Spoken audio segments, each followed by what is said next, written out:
O Vale Sombrio tem propriedades que ninguém quer, o que significa lucro para um corretor ambicioso. Arthur era esse corretor, impaciente, bem vestido e cético. Ele via casarões velhos como cifras, não como sepulturas. Ele comprou a mansão Kellen por uma ninharia, planejando uma revenda rápida e lucrativa. A mansão era enorme, mas o silêncio lá dentro era antinatural. A lenda local era clara. O antigo dono, um mestre relojoeiro chamado Elias, havia sido misteriosamente enterrado sob a casa décadas atrás. Arthur ignorou. Ele não acreditava em fantasmas, apenas em margem de lucro. Antes que o tempo de Arthur se esgote, peço que você apoie o Vale Sombrio. Deixe seu like sombrio e inscreva-se. Bem-vindo. Você está no Vale Sombrio. Arthur estava inspecionando o porão da mansão. O lugar era frio e úmido. Ele notou uma seção da parede de pedra, que parecia nova. Uma obstrução óbvia. Impaciente, ele contratou um demolidor. O muro cedeu, revelando um espaço vazio e escuro. Não havia nada ali, exceto o cheiro intenso de terra molhada e a silhueta de um buraco no chão. Arthur descobriu que o mestre relojoeiro não fora enterrado sob a casa. Ele havia sido murado vivo no porão, e o buraco era a cova onde ele foi jogado. A ambição de Arthur foi mais forte que o medo. Ele havia liberado algo. Naquela noite, Arthur estava sozinho na mansão.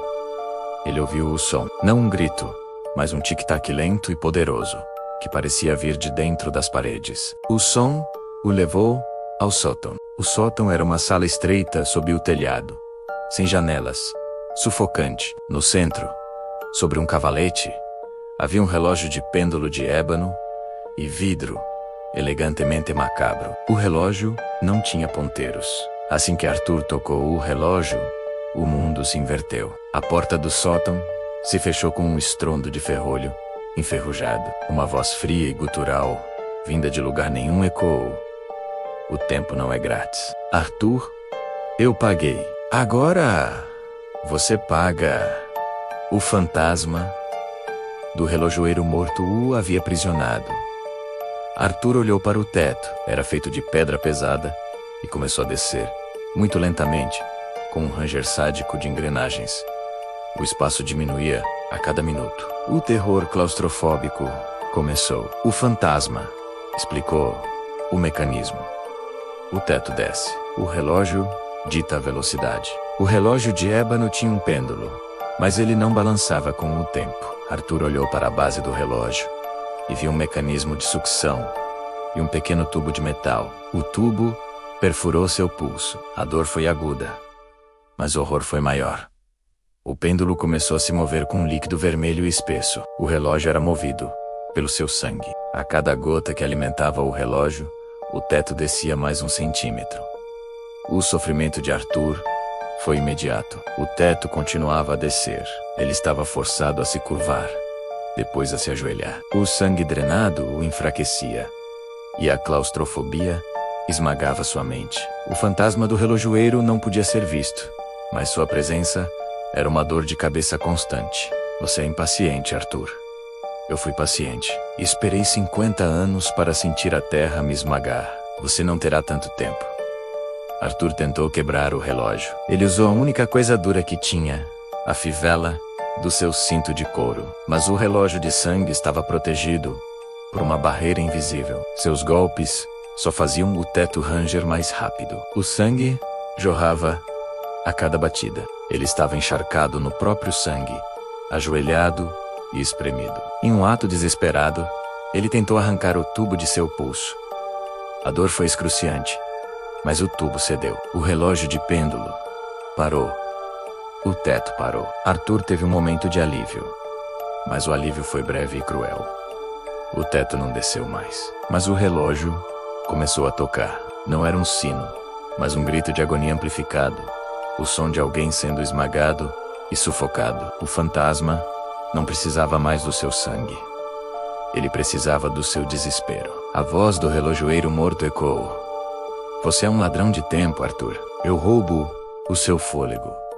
As paredes do sótão começaram a aquecer. O ar ficou irrespirável. Arthur estava preso em um forno claustrofóbico, com um teto de pedra a centímetros de sua cabeça. Ele tentou gritar por ajuda, mas o casarão estava isolado. O fantasma não o mataria com trauma, mas com a lentidão do sufocamento e o calor opressor. O último ato de Arthur foi tentar rastejar sob o relógio, procurando algum mecanismo de escape.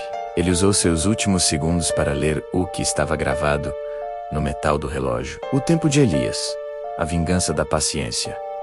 Arthur foi esmagado pelo calor e pela pressão. Sua impaciência e ambição se dissolveram em um pânico primal. O teto parou de descer quando o corpo de Arthur ficou totalmente plano contra o chão. O silêncio retornou. O relógio parou de gritar. Semanas depois, a polícia investigou o casarão. Eles encontraram o sótão. A porta estava aberta. Lá dentro, não havia corpo. O ar estava frio, mas no chão de madeira havia uma mancha perfeitamente redonda e vermelha, onde Arthur havia sido esmagado. O relógio de pêndulo havia desaparecido. Eles encontraram um telefone celular de Arthur, esmagado sob a mancha, mas com uma última imagem na tela.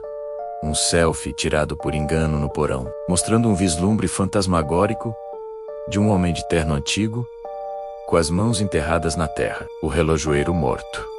A mansão Kellen nunca foi vendida, e se você visitar o local em uma noite fria, poderá jurar que houve um tic-tac lento vindo das profundezas, porque aqui o silêncio também conta histórias.